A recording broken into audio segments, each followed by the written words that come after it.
Yo iba a hablar de un episodio bastante curioso que sucedió en la rebelión jordanista. Para que nos enteremos, para ponernos en la época, digamos, Ricardo López Jordán era un oficial, un general, el lugarteniente y hombre de confianza de Urquiza. Sí, señor. Que lo había acompañado durante muchos años, inclusive en la batalla de Caseros estuvo. Que se sintió totalmente traicionado. Y se sintió traicionado porque el mitrismo invadía las provincias y fusilaba a federales. Mire que el mitrismo no lo va a perdonar. Sí, ¿no? Y Urquiza no decía nada, se quedó en el molde, incluso negociaba con los brasileros, todo. Y en Paysandú muchos federales querían cruzar y Urquiza tampoco. Entonces empezó a resentir la relación entre ambos. Cuando sucede la guerra de Paraguay, convocaban a las tropas y hubo varias provincias que se negaban. Sí, incluso en la misma en el mismo Entre Ríos hubo varios batallones que al enterarse que iban contra Paraguay se dispersaron, incluso imitaban el aullido de lobos y de perros para ponerse de acuerdo y se rajaban. Entonces incluso ahí Urquiza le dice a López Jordán, le manda una orden para que convoque a las tropas en un lugar determinado, y López Jordán le contesta: nunca, general, dice, la gente está dispuesta a ir al norte, al sur, dice, a pelear contra los porteños o los macacos, pero no ir hacia arriba, dice que porque consideran que Paraguay es un pueblo hermano. Y todavía le dice: todavía retumban en nuestros oídos los cañones de Paysandú, le dice. Entonces, ¿qué pasó? En un momento determinado, unos partidarios de López Jordán toman la determinación de exigirle a Urquiza que se autoexilie y que deje, digamos, el poder, digamos, y se autoexilie incluso en Europa. Entonces van al Palacio de San José, Urquiza los ve llegar y se quiere defenderse con armas y lo matan. Entonces lo eligen de gobernador a López Jordán. Pero el gobierno nacional, que estaba a cargo de Sarmiento, era presidente de Sarmiento, le manda directamente el ejército de línea. Y no solamente el ejército de línea, ya en esa época habían empezado las ametralladoras, incluso la prueban ahí en Paraná, creo que en el frente de un colegio. Incluso llevaban unas armas que llamaban del nuevo sistema, porque eran los fusiles Remington, que eran estriados y tenían balas explosivas, que incluso el mismo que se los había vendido al Ejército Nacional le quiso vender a López Jordán, y López Jordán lo probaron en una vaca, y López Jordán, cuando vio cómo le estallaba la cabeza, dijo: no, yo no puedo usar esto contra un ser humano. Ahora, vos fijate, los federales, como era López Jordán, que eran supuestamente los bárbaros, cómo actuaban en relación con los supuestamente civilizados que mandaba Sarmiento, ¿no? Entonces, yo iba a relatar un episodio que sucedió en la batalla de Don Gonzalo, que fue una de las tantas batallas que hubo, porque hubo 3 rebeliones, que era vencido López Jordán y se pasaba el río Uruguay y después volvía, la armaba de nuevo. Hubo muchas batallas durante varios años. Pero el 9 de diciembre de 1873 se produjo la batalla de Don Gonzalo, porque estaba ahí al costado de un arroyo.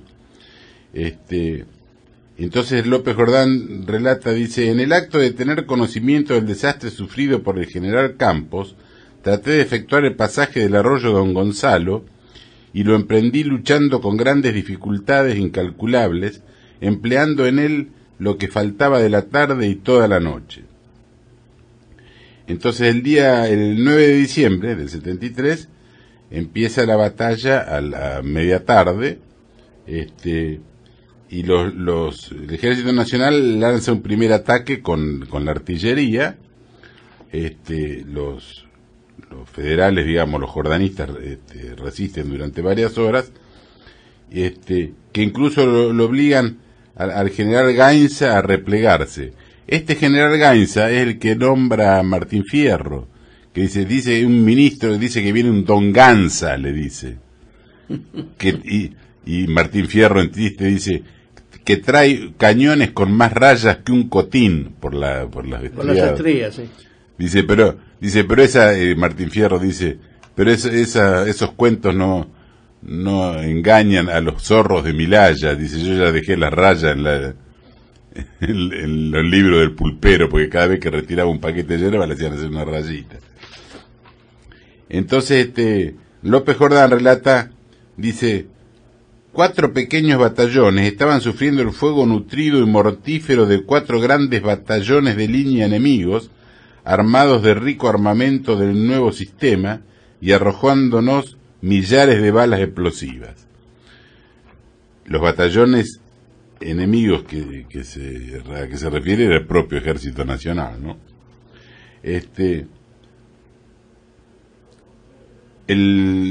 Hay un relato que hace el teniente Saturnino García, que peleó en Don Gonzalo, y afirma que el coronel Juan Ayala ordenó después de la batalla fusilamiento sobre el tambor, o sea, ni bien los agarraban, los fusilaban, y numerosas muertes a lanzazos, de tal modo que las bajas jordanistas aumentaron considerablemente después de la batalla.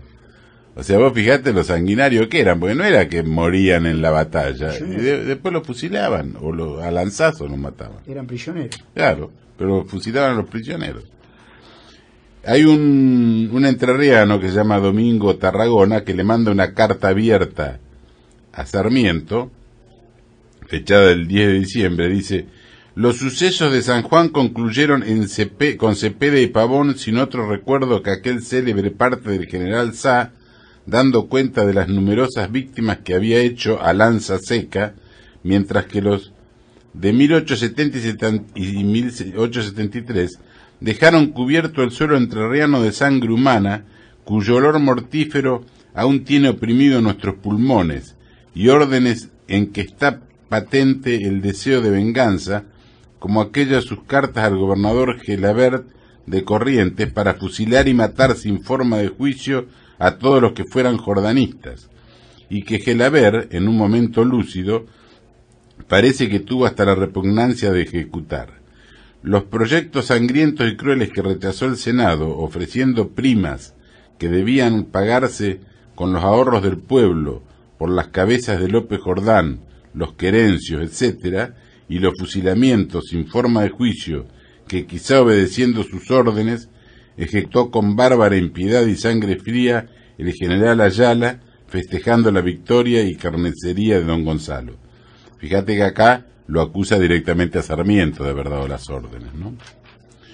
Entonces, ahí yo voy a relatar el relato singular que dije al principio de la batalla de don Gonzalo, porque del lado de las tropas nacionales peleaba un inglés que se llamaba Ignacio Foderingham, que escribió un libro muy interesante que se llama La vida de un soldado, o Reminiscencias en la frontera, se llama el libro, yo lo tengo. Es muy interesante porque es un relato directo de uno que participó. Entonces relata que en un momento determinado apareció desde el lado jordanista un gaucho bien montado, etcétera, etcétera. Después voy a leer las palabras de él. Y le tiró unos tiros a los batallones del Ejército Nacional, unos pistoletazos, y dio media vuelta y se fue a caballo, ¿no? Entonces, Ignacio Foderingham lo relata así. Dice: solo, bien montado en un hermoso caballo moro, se vino sobre el 10 de línea, pasando al lado de la caballería de Undabarrena, un jinete entrerriano, gallardo mozo, de no sé dónde ni nadie sabrá nunca. Se golpeó en la boca, hizo rayar su flete y, descargando una pistola que llevaba en la diestra, dio media vuelta y a todo escape regresó de donde vino. No he visto una audacia e insolencia igual. Y sigue Ignacio, ¿no? Un hermoso acto, y por hermoso quedó impune, pues no quise que le hicieran fuego los granaderos, que ya iban a hacer una descarga.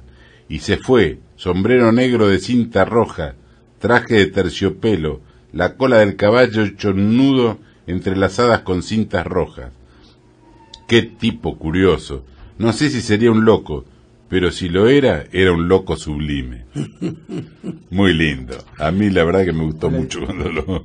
Tenía la divisa Punzó. Tenía la divisa Punzó, incluso trenzada en la cola del caballo, ¿no? Muy bien.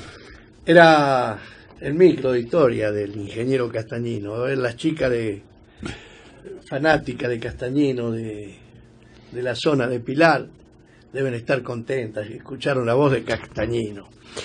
Bueno,